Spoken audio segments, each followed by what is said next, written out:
9 জুলাই 2025 প্রতিদিনের মতো ইংলিশ এবং বাংলা ভার্সনের ডেলি কারেন্ট অ্যাফেয়ার্স নিয়ে আজ হাজির হয়েছি তোমাদের কাছে অল কম্পিটিটিভ পরীক্ষার জন্য।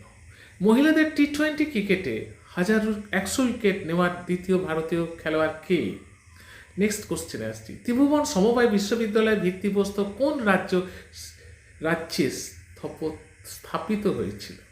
সম্প্রতি কোন দেশে মাইক্রোসফট তাদের কার্যক্রম বন্ধ করে দিয়েছেন? সম্প্রতি বিশ্ব ব্যাংক কোন দেশকে সবচেয়ে সমান দেশের তালিকা অন্তর্ভুক্ত করেছে? জুলিয়ান ম্যাকমোহন কোন দেশের একজন বিখ্যাত অভিনেতা ছিলেন? তিনি সম্প্রতি মারা গেছেন। এবার আসছে দেখো ওয়ান লাইনার কারেন্ট অ্যাফেয়ার্স।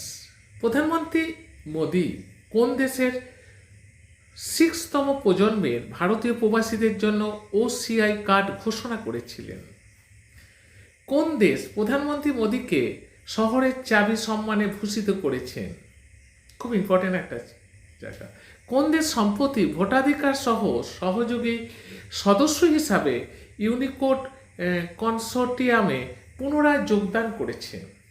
তারপরে আসছে দেখো ভারতে পাকিস্তান জ্বালানির জন্য গ্রিন ক্লাইমেট ফান্ড কত টাকার তহবিল অনুমোদন করেছেন?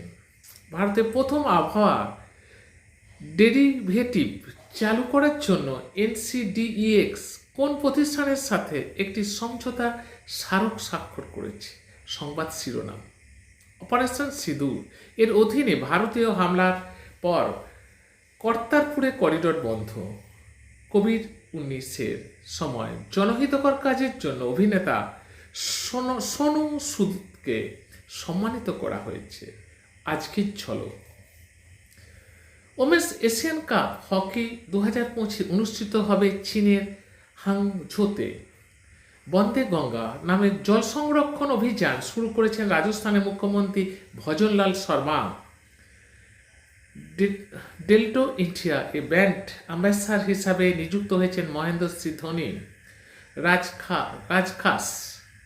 রাজাকাসকে রাজ্যের প্রথম সৌর মডেল গ্রাম হিসাবে ঘোষণা করল হিমাচল প্রদেশ। যদি ভিডিওটা ভালো লাগে লাইক করবে, বন্ধুদের মধ্যে শেয়ার করবে, সাবস্ক্রাইব করবে। যারা পড়তে চাও অল কম্পিটিটিভ UPSC WBCS থেকে অল কম্পিটিটিভে ইংলিশ বাংলা 2 ভার্সনে পড়ানো হয় অনলাইন অফলাইন, 0 থেকে অ্যাডভান্স, কম খরচায় যোগাযোগ করতে পারো।